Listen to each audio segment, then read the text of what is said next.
Hello नमस्कार दोस्तों, स्वागत है आपके अपने YouTube channel DS Rajput education में। तो साथियों, आज आप लोग देखने वाले हैं ईवीएस यानी कि पर्यावरण अध्ययन का प्रैक्टिस सेट पेपर है साथियों, जिसमें कि आपके 30 महत्वपूर्ण क्वेश्चन आंसर रहेंगे।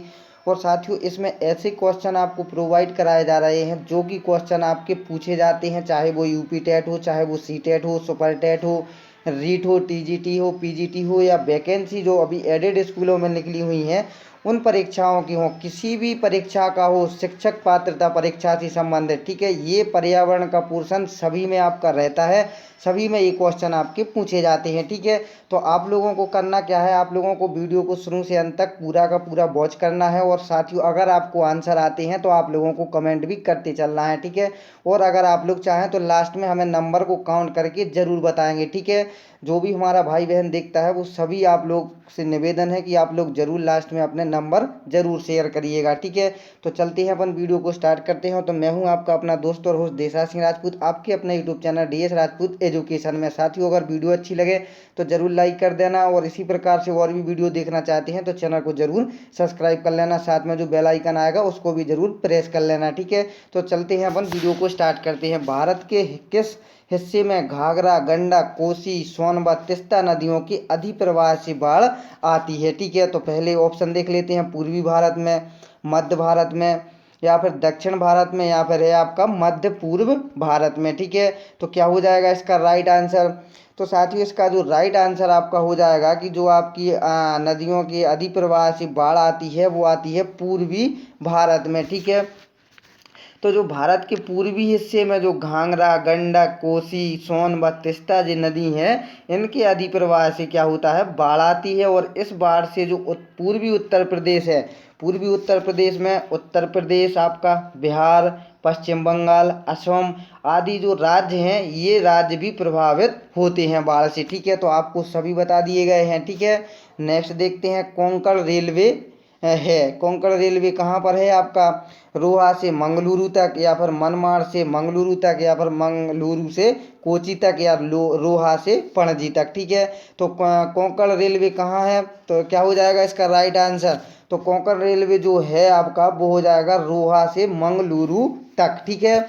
अब देखते हैं इसके बारे में थोड़ा सा कि जो कोंकण रेलवे है उसका जो विस्तार है वो रोहा से मंगलुरु तक है, और इसकी जो कुल लंबाई आपकी है वो कितनी है, 760 किलोमीटर की है, ठीक है। 760 किलोमीटर है। और जो रेल मार्ग है आपका, ये 146 नदियाँ, ठीक है, कितनी, 146 नदियाँ, और 2000 पुलों, ठीक है, कितने, 2000 पुल आपकी क्या हो जाएगी, पुल, ये आपकी हो जाएंगी नदियाँ, ठीक है। ये आपकी नदियां हैं 146, और 2000 आपकी पुल, और 91 कितनी, 91 आपकी जो सुरंग है उनको पार करता है, ठीक है। अब आपको समझ में आ गया है जी कितने में फैला हुआ है, 760 किलोमीटर में फैला हुआ है, और ये आपकी 2000 पुलों को पार करता है, ठीक है। और इसकी जो लंबाई है वो 760 है। इतने जो पुल जो पार करता है पुलों को, 2000 पुलों को पार करता है आपका, 146 नदियों को, और इसके अलावा 91 आपकी सुरंगों को भी पार करता है, क्या, कोंकण रेलवे, ठीक है, रोहा से मंगलुरु तक है, ठीक है। ये आपका राइट आंसर हो जाएगा। नेक्स्ट देखते हैं, पर्यावरण का संतुलन बनाए रखने के लिए वनांतर्गत क्षेत्रफल होना चाहिए। तो क्या क्षेत्रफल होना चाहिए, 10%, 53%, आपका 23%, या फिर 33%, ठीक है। तो क्या हो जाएगा इसका राइट आंसर। तो इसका जो राइट आंसर हो जाएगा साथियों वो हो जाएगा आपका 33%, ठीक है। ये चौथा जो विकल्प है वो आपका राइट आंसर हो जाएगा, ठीक है। पर्यावरण का जो संतुलन बनाए रखने के लिए जो आवश्यक वनांतर्गत क्षेत्रफल आपका होता है वो कितना, 33% होना चाहिए, ठीक है। इसके अलावा जो राष्ट्रीय नीति है, इस नीति 1998 राष्ट्रीय नीति क्या, 1988 के अनुसार भारत में मैदानी क्षेत्रों में 33% भाग वनों के अधीन होना चाहिए, और जो पर्वतीय क्षेत्र हैं उनमें जो वनों का प्रतिशत होना चाहिए वो कम से कम आपका 67% होना चाहिए, ठीक है। तो नेक्स्ट क्वेश्चन देखते हैं। नेक्स्ट क्वेश्चन में क्या पूछा जा रहा है, निम्नलिखित में से कौन सा युग्म सुमेलित है। तो जो इसमें आपका युग्म सुमेलित है वो आपको बताना है, आंसर देना है। एम्फीबिया मेंढक, या मत्स्य वर्ग यानी कि शार्क, स्तनधारी, बंदर, ये सभी। तो क्या हो जाएगा, युग में जो सुमेलित है वो आपको बताना है, ठीक है। 124 का क्या राइट आंसर हो जाएगा। तो साथियों आपका जो राइट होगा कि एम्फीबिया मेंढक, ये सही हो जाएगा। मत्स्य वर्ग में शाकाहारी आता है, स्तनधारी बंदर, ठीक है। तो आपका ये राइट होगा वो ये सभी हो जाएंगे, ठीक है। ठीक है, राइट हो जाएंगे आपकी। तो एम्फीबिया वर्ग का जो प्राणी है वो मेंढक है, आपको पहले ही बता दिया है। मत्स्य वर्ग का है वो प्राणी शार्क हो जाएगा आपका, ठीक है। और जो स्तनधारी है आपका वो क्या हो जाएगा, वो बंदर हो जाएगा, ठीक है। अतः क्या होगा, आपके ये तीनों के तीनों सही हो जाएंगे, ठीक है। नेक्स्ट देखते हैं, निम्नलिखित में से कौन सा रसायन आम पकाने में प्रयोग होता है। कैल्शियम कार्बोनेट, कैल्शियम ड्राई का हाइड्रोक्साइड, या फिर कैल्शियम कार्बाइड, या फिर कैल्शियम क्लोराइड, ठीक है। तो आम पकाने के लिए कौन सा रसायन प्रयुक्त होता है, ये आपको आंसर पता होगा, ठीक है। तो वो होता है कैल्शियम कार्बाइड, ठीक है। तो ये तीसरा जो आपका आंसर है वो राइट हो जाएगा, ठीक है। तो जैसा कि आपको पता है कि आम को पकाने में कैल्शियम कार्बाइड नामक जो आपका रसायन होता है इसका प्रयोग किया जाता है, ठीक है। इसके अतिरिक्त एसिटिलीन का भी प्रयोग फलों को पकाने में किया जाता है। किसका, एसिटिलीन, एसिटिलीन, ठीक है। इसका प्रयोग भी फलों को पकाने के लिए प्रयोग किया जाता है, ठीक है। कैल्शियम कार्बाइड का किया जाता है, इसके अलावा एसिटिलीन का भी प्रयोग किया जाता है, ठीक है। नेक्स्ट देखते हैं, निम्नलिखित में से कौन से शब्द समूह आपस में निकटीय रूप से संबंधित हैं। तो निकटीय रूप से क्या संबंधित है, मच्छर, मलेरिया, एनीमिया, रक्ताल्पता और लोह, ठीक है। नेक्स्ट देखते हैं, लोह, मलेरिया, एनीमिया और रक्त। नेक्स्ट है लोह, हीमोग्लोबिन, एनीमिया और आंवला। मच्छर का क्या, डेंगू, लोह या गुण, क्या हो जाएगा आपका राइट आंसर। निकटीय रूप से संबंधित है वो आपको बताना है, ठीक है। तो 126 का राइट आंसर तो साथियों वो हो जाएगा मच्छर, मलेरिया, एनीमिया, रक्ताल्पता और लोह, ये निकटीय रूप से संबंधित हैं, ठीक है। तो मच्छर के काटने से मलेरिया रोग होता है, ठीक है, आपको पता होगा। और जो एनीमिया और रक्ताल्पता रोग है वो लोहे की कमी से होता है, ठीक है। अतः आपका क्या होगा, यही विकल्प जो है वो आपका राइट आंसर हो जाएगा, ठीक है। तो मच्छर के काटने से मलेरिया और लोहे से एनीमिया और रक्ताल्पता होता है, ठीक है। नेक्स्ट क्वेश्चन देखते हैं, यहाँ पर क्या पूछा जा रहा है, झील पर बर्फ जमने के बाद मछलियाँ जीवित रह लेती हैं, क्यों रह लेती हैं, अब आप लोग बताइएगा इसका कारण क्या हो जाएगा। यहाँ पर दिया हुआ है जल का घनत्व कम होता है, झील के जल का घनत्व बर्फ से अधिक होता है, बर्फ का घनत्व अधिक होता है, या फिर उपरोक्त सभी। तो क्या हो जाएगा इसका कारण कि मछलियाँ जीवित रह लेती हैं झील पर बर्फ जमने के बाद। तो क्या होगा इसका राइट आंसर। तो साथियों इसका जो राइट आंसर होगा वो आपका सेकंड ऑप्शन जो है वो राइट हो जाएगा कि झील के जल का घनत्व बर्फ से अधिक होता है, इसलिए क्या होता है, मछलियां जीवित रह लेती हैं, कहाँ पर, झील पर बर्फ जमने के बावजूद भी, ठीक है। तो ये आपका सेकंड जो ऑप्शन है वो आपका राइट आंसर हो जाएगा, ठीक है। नेक्स्ट क्वेश्चन देखते हैं, यहाँ पर क्या पूछा जा रहा है, जिस रूप में पौधे नाइट्रोजन प्राप्त करती हैं यह क्या है, नाइट्रिक ऑक्साइड, नाइट्रेट, अमोनिया, या फिर नाइट्राइट, क्या हो जाएगा इसका राइट आंसर। तो साथियों इसका जो आपका राइट आंसर हो जाएगा वो हो जाएगा आपका नाइट्रेट, ठीक है। ये कैसे, जो आपके पौधे होते हैं पौधे को नाइट्रोजन को नाइट्रेट के रूप में प्राप्त करते हैं, और जो पौधे होते हैं उनमें वृद्धि और विकास के लिए ये नाइट्रेट आवश्यक होता है, ठीक है। तो जो दलहनी फसलें आपकी होती हैं वो स्वयं नाइट्रोजन का स्थिरीकरण करती हैं, ठीक है। तो जो दलहनी फसलें होती हैं वो स्वयं नाइट्रोजन का स्थिरीकरण करती हैं, ठीक है। और जो पौधे होते हैं वो नाइट्रोजन को नाइट्रेट में के रूप में प्राप्त करते हैं, ठीक है। तो इतना आप लोग समझ गए होंगे, तो आपका राइट आंसर क्या हो जाएगा, नाइट्रेट हो जाएगा, ठीक है। नेक्स्ट क्वेश्चन देखते हैं, निम्नलिखित पक्षियों में से कौन काफ़ी हद तक अपनी गर्दन को पीछे तक घुमा सकता है। ये क्वेश्चन भी आपका साथियों 2020 में पूछा गया था, ठीक है। क्या हो जाएगा इसका राइट आंसर, मैना, उल्लू, कौवा, या फिर कोयल, क्या हो जाएगा इसका राइट आंसर। तो साथियों इसका जो आपका राइट आंसर हो जाएगा वो उल्लू, जो देखा होगा आपने उल्लू है वो अपनी गर्दन को पीछे तक घुमा सकता है, ठीक है। उल्लू ही एक ऐसा पक्षी है साथियों जो काफ़ी हद तक अपनी गर्दन को पीछे तक घुमा सकता है। ठीक है, इसे दिन में दिखाई कम देता है और रात में अधिक दिखाई देता है। ठीक है, ये आपको भी मालूम होगा। नेक्स्ट क्वेश्चन देखते हैं।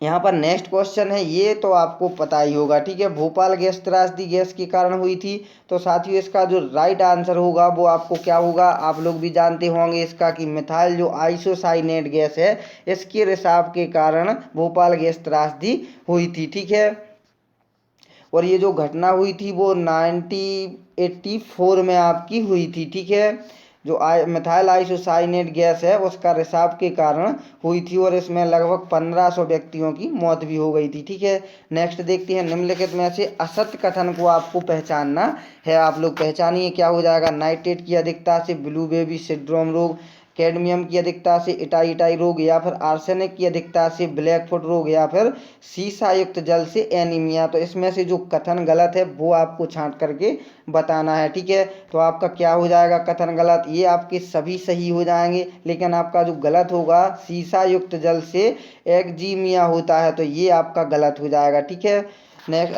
यानी कि आपका जो क्वेश्चन होगा वो राइट हो जाएगा। सीसा जल से एक्जिमा रोग नहीं होता है, बल्कि क्या होता है, मस्तिष्क को प्रभावित करता है। ठीक है, जबकि नाइट्रेट की अधिकता से ब्लू बेबी सिंड्रोम, कैडमियम की अधिकता से इटाई रोग और आर्सेनिक की अधिकता से ब्लैक फुट रोग होता है। ठीक है, नेक्स्ट क्वेश्चन देखते हैं। 132, पृथ्वी के वातावरण की किस सतह में ओजोन परत पाई जाती है। ये क्वेश्चन भी आपने बार बार पढ़ा होगा, अपने इसी यूट्यूब चैनल पर भी पढ़ा होगा। ट्रोटोस्फियर, या फिर स्ट्रेटोस्फियर, या फिर मीसोस्फियर, या फिर आयनोस्फियर। ठीक है, तो क्या हो जाएगा इसका राइट आंसर। तो साथियों इसका जो राइट आंसर होगा स्ट्रेटोस्फियर आपका राइट आंसर हो जाएगा। ठीक है, तो जो पृथ्वी के वातावरण की सतह यानी कि स्ट्रेटोस्फियर है वो यानी कि उसको अपन क्या कह सकते हैं, समताप मंडल भी कहते हैं। इसमें क्या होता है, ओजोन परत पाई जाती है। ठीक है, ओजोन परत पाई जाती है आपकी, और ओजोन ऑक्सीजन के 3 परमाणुओं से मिलकर बनती है। जैसा कि आपने देखा होगा कि सूर्य से आने वाली जो किरणें, हानिकारक किरणें होती हैं, जिसको कि अपन कहते हैं अल्ट्रा वायलेट किरणें, उनसे हमारी क्या रक्षा करती है, समताप मंडल या फिर स्ट्रेटोस्फियर। ठीक है, नेक्स्ट क्वेश्चन देखते हैं। बोर्ड 5 क्या है, BOD बोर्ड 5 क्या है, आप लोग बताइएगा। Biochemical oxygen demand in 5 hours, या biological oxygen demand in 5 days, या फिर biochemical oxygen demand in 5 month, या biochemical oxygen demand in 5 minute. ठीक है, तो क्या हो जाएगा इसका राइट आंसर। तो साथियों इसका जो आपका राइट आंसर होगा वो हो जाएगा आपका biological oxygen demand in 5 days. ठीक है, 5 लिखा हुआ है और आगे डी है, तो आपकी ये ट्रैक है, तो 5 डेज। ठीक है, तो 5 डेज से आपको याद रखना है, डी बना हुआ है पहले, 5 का 5 और डी लिखा हुआ है, तो 5 डेज हो जाएगा। ठीक है, biological oxygen demand in 5 days. ठीक है, तो इसका पूरा नाम लिखा हुआ है साथियों बोर्ड 5 का। ठीक है, तो बोर्ड यानी कि ऑक्सीजन की वह मांग है जो सामान्य ताप पर किसी जल के 1 लीटर भाग को 5 दिनों में सूक्ष्म जीवों में उपापचयी क्रिया के लिए आवश्यक होता है। ठीक है, तो ये आपका सेकंड जो ऑप्शन है वो राइट हो जाएगा। नेक्स्ट क्वेश्चन देखते हैं। यदि अपघटक समाप्त हो जाते हैं तो सबसे बुरी तरह कौन प्रभावित होगा। क्या पूछा गया है कि अपघटक यदि समाप्त हो जाते हैं तो सबसे ज़्यादा बुरी तरह से कौन प्रभावित होगा। खनिजों का चक्रण, नाइट्रोजन स्थिरीकरण, या फिर जैव आवर्धन, या फिर मांसाहारी भूखे मर जाएंगे। ठीक है, तो क्या हो जाएगा इसका राइट आंसर। तो साथियों इसका जो आपका राइट आंसर होगा वो आप लोगों ने भी बता दिया होगा। ठीक है, तो ये खनिजों का चक्रण होगा आपका। ठीक है, तो क्या होगा कि ये जो यदि आपके जो अपघटक हैं वो समाप्त हो जाते हैं तो क्या होता है, खनिजों का चक्रण सबसे बुरी तरह क्या होगा, प्रभावित होगा। क्यों होगा, क्योंकि खनिजों के जो चक्रण में क्या होता है, अपघटकों का सबसे अधिक योगदान होता है। ठीक है, इसलिए प्रभावित हो जाएगा। ठीक है, तो नेक्स्ट क्वेश्चन देखते हैं। साथियों अगर आपको हमारी वीडियो अच्छी लगे तो आप लोग ज़रूर लाइक कर देना। अगर आप लोग इसी प्रकार से और भी वीडियो देखना चाहते हैं कि जिसमें आपको विस्तार पूर्वक बताया जाता हो या समझाया जाता हो, अगर आप लोग चाहें कि और भी ऐसे प्रैक्टिस सेट पेपर मिलें तो आप लोग ज़रूर चैनल को सब्सक्राइब करिएगा। साथियों जो साथ में बेल आइकन आएगा उसको भी आप लोग ज़रूर प्रेस कर लें, ताकि आपको क्या होगा, जैसे ही कोई वीडियो अपलोड होगी उसका नोटिफिकेशन आपके लिए सबसे पहले मिल पाएगा। ठीक है, तो नई नई वीडियो देखने के लिए आपको यहाँ नीचे लिखा दिख रहा होगा सब्सक्राइब। ठीक है, और उसको आप लोग ज़रूर सब्सक्राइब करें। साथ में आपका जो बेल आइकन आएगा उसको भी आपको प्रेस करना है। ठीक है, उससे क्या होगा, प्रेस करने से प्रेस आप लोग करेंगे तो जैसे ही कोई आपके अपने यूट्यूब चैनल में वीडियो अपलोड होगी उसका नोटिफिकेशन आपके पास पहुंच जाएगा और आप लोग नई नई वीडियो को देख पाओगे। ठीक है, तो इसलिए आप लोग ज़रूर लाइक करिएगा, ज़रूर अपने दोस्तों के साथ शेयर करिएगा। ठीक है, तो नेक्स्ट क्वेश्चन देखते हैं। 135 विश्व का एकमात्र प्लवी तैरता हुआ राष्ट्रीय पार्क है। ये क्वेश्चन भी आपका महत्वपूर्ण क्वेश्चन है, ये कई परीक्षाओं में पूछा भी जाता है। बिलासपुर में, कुआलालंपुर में, या फिर मणिपुर में, या फिर दिसपुर में। तो क्या पूछा गया है कि विश्व का एकमात्र प्लवी या फिर तैरता हुआ राष्ट्रीय पार्क कहाँ पर है। आप लोग बताइएगा इसका राइट आंसर। तो साथियों पहले तो आप लोग ये जान लीजिएगा कि जो राष्ट्रीय पार्क स्थित है वो मणिपुर में स्थित है। ठीक है, तो ये तीसरा जो विकल्प है आपका वो राइट आंसर हो जाएगा। ठीक है, तो विश्व का जो एकमात्र प्लवी यानी कि तैरता हुआ जो राष्ट्रीय पार्क उद्यान है वो कहाँ पर है, मणिपुर में स्थित है। ठीक है, इसका जो नाम है वो केविल लामजाओ है। ठीक है, इसका नाम क्या है, केविल लामजाओ, केविल लामजाओ। ठीक है, यह लोकटक झील में निर्मित है। यह कहाँ पर निर्मित है, लोकटक झील में। ठीक है, लोकटक कहाँ पर, लोकटक झील में स्थित है और इसका नाम क्या है, केविल लामजाओ। ठीक है, कहाँ पर स्थित है, मणिपुर में स्थित है। ठीक है, अब आप लोग समझ गए होंगे। नेक्स्ट क्वेश्चन देखते हैं। पारिस्थितिकी निम्नलिखित के बीच पारस्परिक संबंधों का अध्ययन है। जीव और वातावरण का, मनुष्य और वन का, मिट्टी और जल का, पति और पत्नी का। तो क्या हो जाएगा इसका राइट आंसर, आप लोग बताइएगा कौन सा विकल्प इसका सही होना चाहिए। तो साथियों इसका जो राइट आंसर होगा वो जीव और वातावरण का पारस्परिक संबंध है। ठीक है, तो नेक्स्ट क्वेश्चन देखते हैं।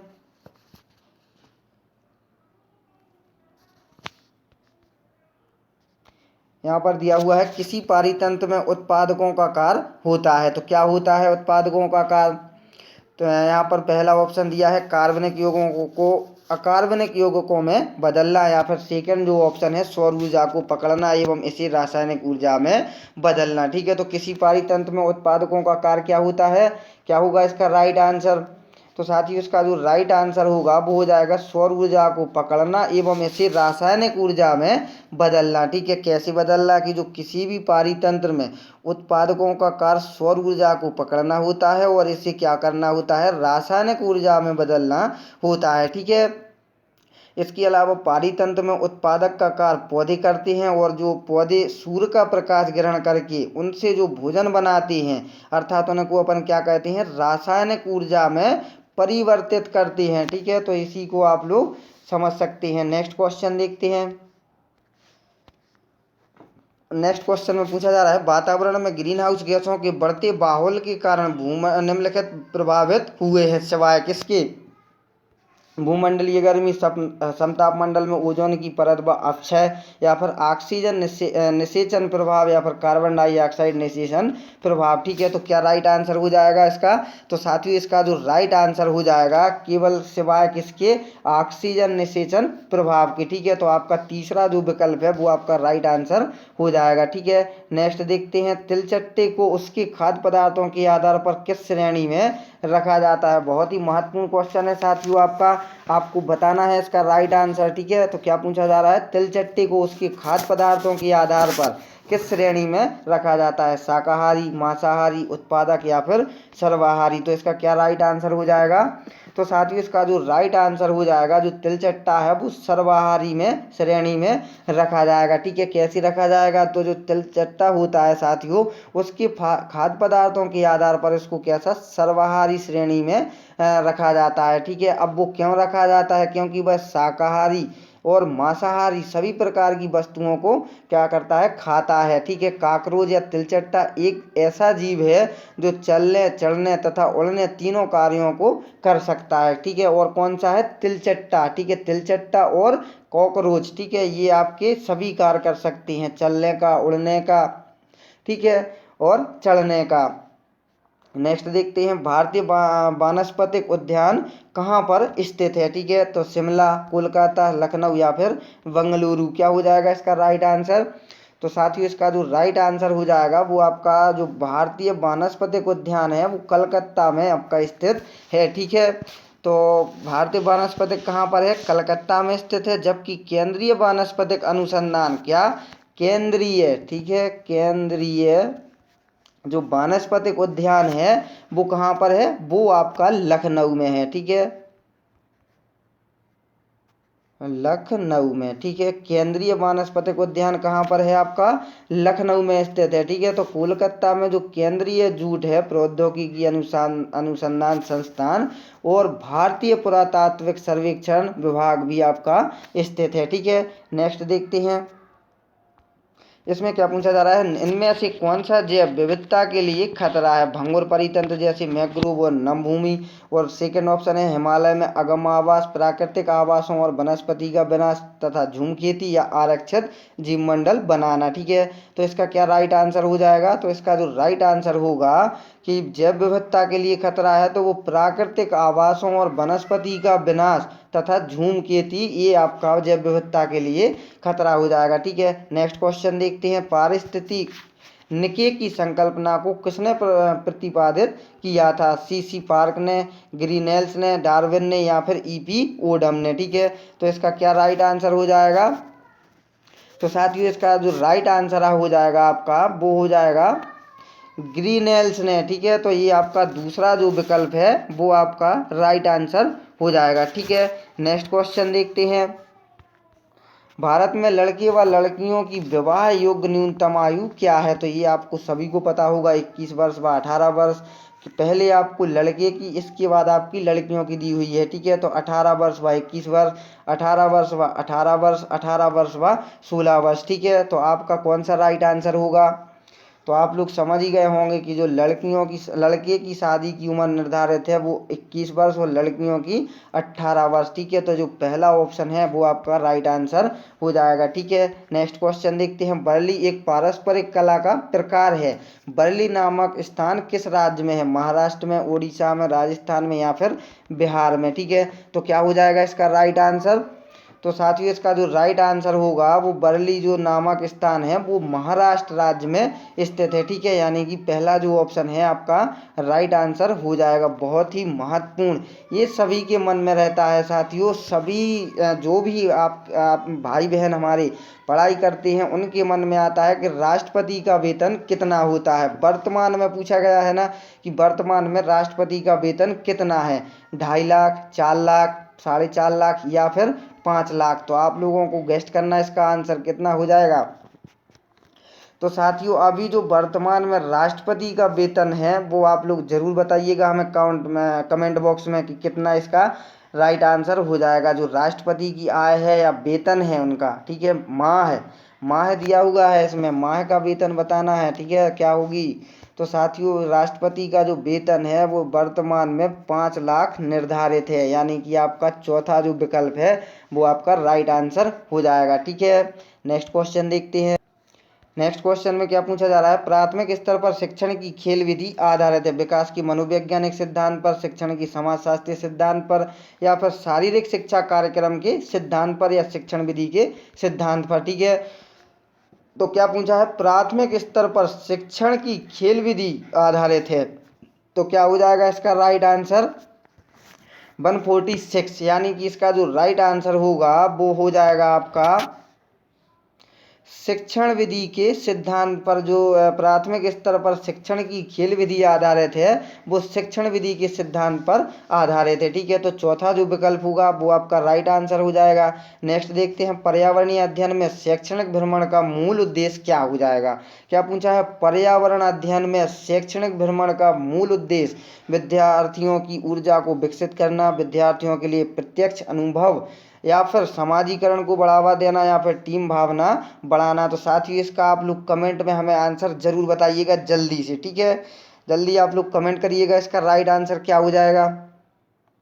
पर्यावरण अध्ययन में शैक्षणिक भ्रमण का मूल उद्देश्य क्या हो जाएगा, आप लोग कमेंट करके हमें जरूर बताइएगा। ठीक है, तो आशा करता हूँ आपने इसका आंसर दे दिया होगा और सही आंसर दिया होगा। तो साथियों आपको बता दें कि जो पर्यावरण अध्ययन में जो शैक्षिक भ्रमण का वो महत्वपूर्ण उद्देश्य जो होता है वो विद्यार्थियों को रूबरू कराना यानी कि प्रत्यक्ष अनुभव देना उनको, ठीक है। तो ये सेकंड जो ऑप्शन है वो आपका राइट आंसर हो जाएगा कि विद्यार्थियों के लिए प्रत्यक्ष अनुभव का उपलब्ध कराना, ठीक है। इससे उनके अंदर एक शिक्षा का विकास हो, पर्यावरण अध्ययन के बारे में समझ सकें, ठीक है। इसलिए विद्यार्थियों के लिए प्रत्यक्ष अनुभव मूल उद्देश्य होता है, ठीक है। नेक्स्ट देखते हैं 148 148 नंबर क्वेश्चन, सतत और व्यापक मूल्यांकन क्यों आवश्यक है। ये भी आपको राइट आंसर इसका पता होगा, इसका भी आप लोग जरूर आंसर कमेंट करिएगा क्या हो जाएगा, ठीक है। तो सतत और व्यापक मूल्यांकन क्यों आवश्यक है, आपके लिए डायरेक्ट आंसर बताएंगे हम, ठीक है। आप लोग जरूर कमेंट करिएगा इसका राइट आंसर। तो आशा करता हूँ आपने इसका कमेंट आंसर कर दिया होगा, तो कमेंट में आंसर बता दिया होगा, ठीक है। तो साथ ही इसका जो राइट आंसर हो जाएगा सतत और व्यापक मूल्यांकन जो आवश्यक है वो निरंतर मूल्यांकन होते रहने से क्या होता है, विद्यार्थियों के अंदर अंदर जो एक भय रहता है या डर रहता है परीक्षा से संबंधित, ठीक है, वो उनका भय क्या होता है वो निकल जाता है। सतत और व्यापक मूल्यांकन होने से जो विद्यार्थियों के अंदर डर पैदा बना रहता है या डर बना रहता है वो उनके अंदर से डर निकल जाता है, ठीक है। तो यही आपका राइट आंसर दिया हुआ है कि निरंतर जो मूल्यांकन होते रहने से क्या होता है, विद्यार्थियों में परीक्षा का अनावश्यक भय नहीं होता है, ठीक है। और विद्यार्थी जो है वो हंसी खुशी के साथ अपना व्यापक और सतत मूल्यांकन करवा सकते हैं, ठीक है। तो ये आपका तीसरा जो विकल्प है वो आपका राइट हो जाएगा, ठीक है। नेक्स्ट देखते हैं मानचित्र पढ़ने के लिए आवश्यक कौशल में शामिल है, ये आपका महत्वपूर्ण क्वेश्चन है, ठीक है। अभिव्यक्तात्मक योग्यताओं को बाहर निकालने के लिए विलक्षण संप्रेषण कौशल, या फिर सेकंड जो ऑप्शन है स्थान दूरी और दिशाओं की सापेक्ष स्थिति को समझने की योग्यता, या फिर ड्राइंग और पेंटिंग में विलक्षण कुशलता, और चौथा जो है आपका ऑप्शन वो है ग्लोब पर स्थिति दर्शाने के लिए स्केच और गणनाओं का उपयोग करने की योग्यता, ठीक है। तो मानचित्र पढ़ने के लिए आवश्यक कौशल में क्या शामिल हो जाएगा आपका, तो साथियों वो हो जाएगा स्थान दूरी और दिशाओं की सापेक्ष स्थिति को समझने की योग्यता, ठीक है। मानचित्र पढ़ने के लिए आवश्यक कौशल हो जाता है, ठीक है। तो आपका ये सेकंड जो ऑप्शन है वो राइट हो जाएगा। आज का लास्ट क्वेश्चन देखते हैं, विद्यार्थियों को विभिन्न प्रकार के ईंधनों से परिचित कराने के लिए शिक्षक को क्या करना चाहिए, कक्षा में कुछ ईंधनों के नमूने दिखा सकता है, या फिर एक लघु फिल्म दिखाने के साथ खाना पकाने के लिए प्रयोग होने वाले संभावित ईंधन के प्रकारों पर विद्यार्थियों के साथ चर्चा कर सकता है, चार्ट पर ईंधन को चित्र प्रदर्शित कर सकता है, या विद्यार्थियों से विभिन्न प्रकार के ईंधनों की सूची बनाने के लिए कह सकता है, ठीक है। तो क्या हो जाएगा इसका राइट आंसर, तो साथियों इसका जो राइट आंसर आपका हो जाएगा वो एक लघु फिल्म दिखाने के साथ खाना पकाने के लिए प्रयोग होने वाले संभावित ईंधन के प्रकारों पर विद्यार्थियों के साथ क्या कर सकता है, चर्चा कर सकता है ईंधनों से परिचित कराने के लिए, ठीक है। तो ये आपका सेकंड जो ऑप्शन है वो राइट हो जाएगा। तो साथियों कैसी लगी आज की आपकी वीडियो, और आशा करता हूँ आपने 30 ही क्वेश्चन के आंसर दिए होंगे। अब आपको ये बताना है, आपको अपना कार्य करना है, हमने अपना कार्य कर दिया है, ठीक है। अब आपको क्या कार्य करना है, अपने नंबर बताना है कमेंट बॉक्स में, ठीक है, कि आपके कितने नंबर आए हुए हैं, ठीक है, 30 में से। और अगर साथियों वीडियो अच्छी लगी हो तो ज़रूर लाइक कर देना वीडियो को। अगर इसी प्रकार से और भी प्रैक्टिस सेट पेपर देखना चाहते हैं तो चैनल को ज़रूर सब्सक्राइब कर लें, आपको यहाँ पर नीचे लिखा दिख रहा होगा वीडियो के लास्ट में, ठीक है। और सब्सक्राइब करने के साथ में जो आपका बेल आइकन आएगा उसको भी ज़रूर प्रेस कर लें। प्रेस करने से क्या होगा साथियों, जैसे ही कोई वीडियो अपलोड होगी उसका नोटिफिकेशन आपके लिए सबसे पहले मिल पाएगा, ठीक है। तो साथियों चलते हैं, मिलेंगे नेक्स्ट वीडियो में, जब तक के लिए पढ़ते रहिएगा, स्वस्थ रहिएगा, अपने स्वास्थ्य का ध्यान रखिएगा, ठीक है। और मिलते हैं नेक्स्ट वीडियो में, जब तक के लिए जय हिंद जय भारत।